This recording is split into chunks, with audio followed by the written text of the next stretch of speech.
महाभारत का युद्ध बहुत ही विनाशकारी युद्ध था। यह कौरवों और पांडवों के बीच लड़ा गया था, जो 18 दिनों तक चला था।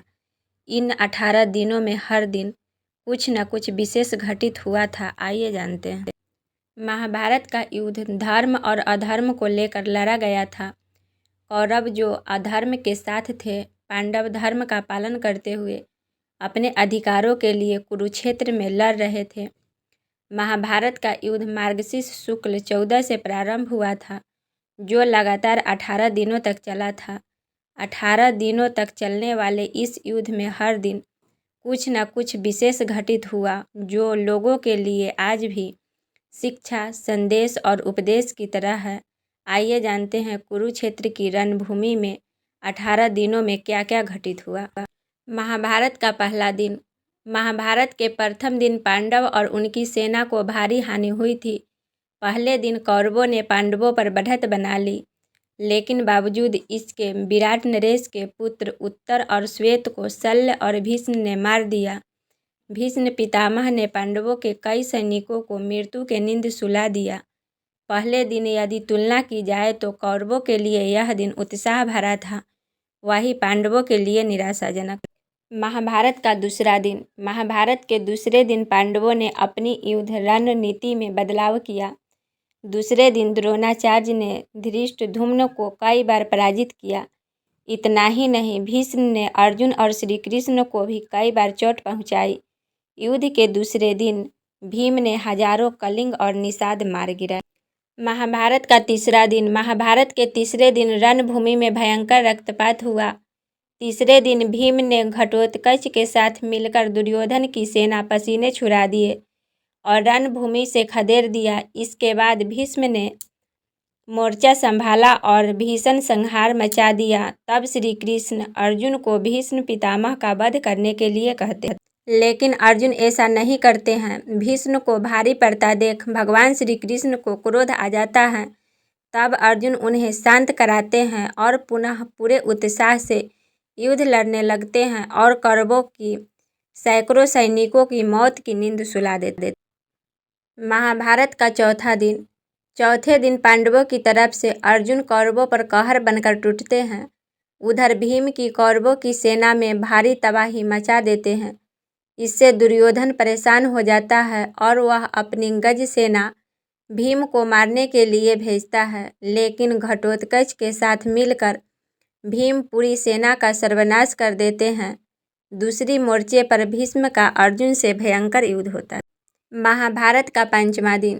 पांचवें दिन कौरवों की ओर से भीष्म पांडवों की सेना के नाक में दम कर देते हैं। तब भीष्म को रोकने के लिए पांडवों की तरफ से अर्जुन और भीम को मोर्चा लेने के लिए उतारा जाता है। महाभारत का छठवां दिन। छठे दिन कौरवों और पांडवों के बीच भयंकर युद्ध होता है। धरती दोनों ही सेना के सैनिकों से लाल हो उठती है। छठे दिन पांडवों कौरवों पर पड़ जाते हैं। इससे दुर्योधन क्रोधित हो उठता है। तब भीष्म उसे आश्वासन देते हैं और समझाते हैं और सातवें दिन की रणनीति बनाते हैं। महाभारत का सातवां दिन। सातवें दिन अर्जुन कौरवों की सेना की नींद उड़ा देते हैं। अर्जुन के तीरों की वर्षा के आगे कौरवों की सेना में भगदड़ मच जाती है। लेकिन जैसे जैसे समय बीतता है कि भीष्म पांडवों की सेना पर हावी हो जाते हैं, लेकिन तब तक सूर्य अस्त हो जाता है और युद्ध थम जाता है। महाभारत का आठवां दिन। युद्ध के आठवें दिन की शुरुआत से ही भीष्म बढ़त बना लेते हैं। उनके तीरों के आगे पांडवों की सेना एक कदम भी आगे नहीं बढ़ा पाती है। लेकिन इसी बीच भीष्म धृतराष्ट्र के 8 पुत्रों का वध कर देते हैं। राक्षस अम्बुलुस अर्जुन पुत्र इरावान का वध करते ही खलबली मच जाती है। घटोत्कच दुर्योधन को अपनी माया से परेशान करता है, लेकिन तब भीष्म की आज्ञा से भगदत्त घटोत्कच भीम, युधिष्ठिर और पांडवों के सैनिकों के पीछे धकेल देता है। आठवां दिन कौरवों के लिए निराशा और दुख भरा रहता है। महाभारत का नौवां दिन। नौवें दिन दुर्योधन भीष्म से कर्ण को युद्ध में लाने की बात कहता है। तब भीष्म कहते हैं कि दुर्योधन परेशान न हो, आज या तो वे श्री कृष्ण को युद्ध में शस्त्र उठाने के लिए विवश कर देंगे या किसी एक पांडव का वध कर देंगे। भीष्म पांडवों का भयंकर नुकसान करते हैं। इससे युद्ध में भीष्म को रोकने के लिए श्री कृष्ण को अपनी प्रतिज्ञा तोड़नी पड़ती है और वे शस्त्र उठा लेते हैं। इस दिन भीष्म पांडवों की सेना का बहुत नुकसान करते हैं। महाभारत का 10वां दिन।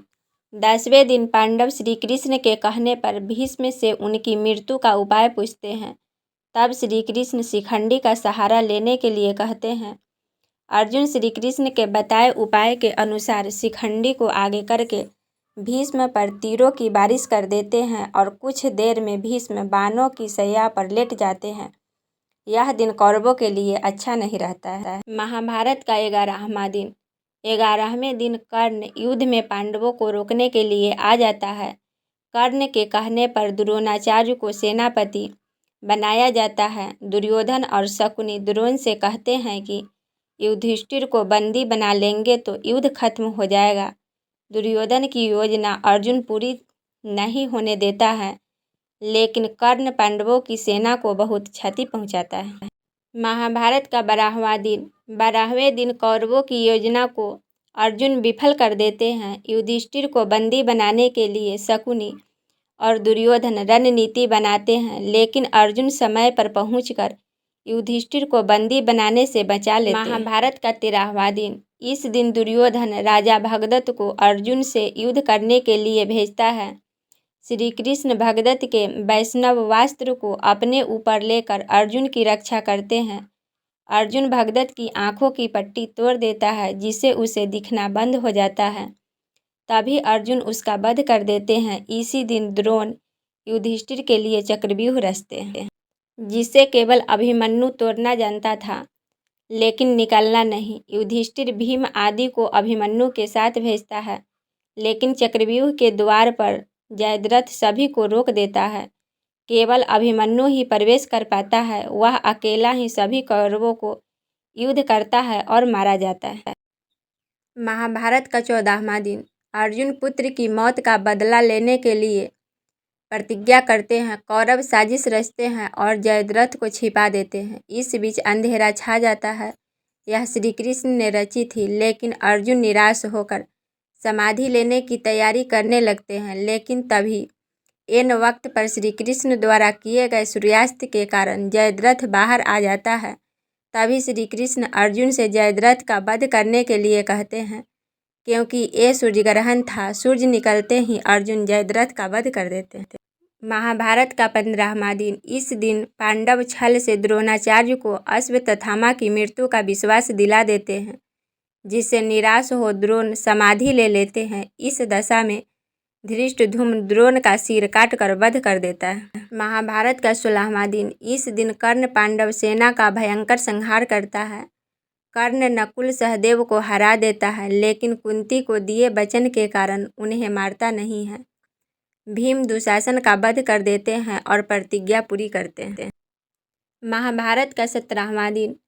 17वें दिन कर्ण भीम और युधिष्ठिर को हरा देता है, लेकिन कुंती को दिए वचन के कारण उन्हें मारता नहीं है। युद्ध में कर्ण के रथ का पहिया भूमि में धंस जाता है। तब कर्ण पहिया निकालने के लिए नीचे उतरता है और उसी समय श्री कृष्ण के कहने पर अर्जुन कर्ण का वध कर देता है। महाभारत का 18वां दिन। इस दिन भीम दुर्योधन के शेष भाइयों को मार देते हैं। उधर सहदेव शकुनी को मौत के घाट उतार देते हैं। अपनी पराजय मानकर दुर्योधन एक तालाब में छिप जाता है, लेकिन पांडव उसे ललकारते हैं और भीम से उसका गदा युद्ध होता है। भीम छल से दुर्योधन की जंघा पर प्रहार करते हैं। इससे दुर्योधन की मृत्यु होती है। दुर्योधन की मौत होते ही पांडव विजयी हो जाते हैं।